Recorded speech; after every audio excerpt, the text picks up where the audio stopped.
പക്ഷേ ഇപ്പോൾ പെൺകുട്ടികളെ ഇപ്പോൾ ഒരു പഴയ കാലത്തെ അപേക്ഷിച്ച് ഒരു 20 വർഷമോ അല്ലെങ്കിൽ ഒരു 15 വർഷമൊക്കെ മുമ്പുള്ള പെൺകുട്ടികളെ അപേക്ഷിച്ച് ഇപ്പോഴത്തെ കുട്ടികൾ അവരുടെ അവകാശങ്ങളെക്കുറിച്ച് കുറച്ച് കൂടുതൽ ബോധവാന്മാർ അല്ലെങ്കിൽ ബോധവതികളാണ്.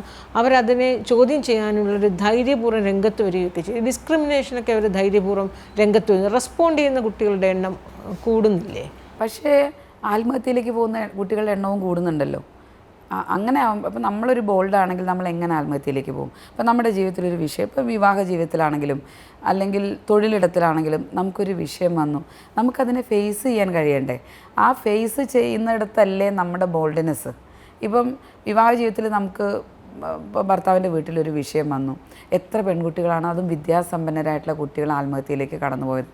കാരണം അവരെ കൂടുതൽ വരികയാണ്, എണ്ണം കൂടിക്കൊണ്ടിരിക്കുകയാണ്. വരുമാനമുള്ള കുട്ടികൾ പോലും, സ്വന്തമായി ജോലി ചെയ്ത് നല്ല വരുമാനമുള്ള കുട്ടികൾ പോലും അത്തരത്തിൽ പോകുന്ന സാഹചര്യങ്ങൾ നമ്മുടെ സമൂഹത്തിൽ ഉണ്ടാകുന്നുണ്ടെങ്കിൽ ഈ ബോൾഡ്നെസ് എന്ന് പറയുന്നതിനെ ചില ആളുകളെങ്കിലും തെറ്റായിട്ട് കാണുന്നില്ലേ എന്നുള്ള സംശയം പ്രസക്തമാണ് എന്നെനിക്ക് തോന്നുന്നു.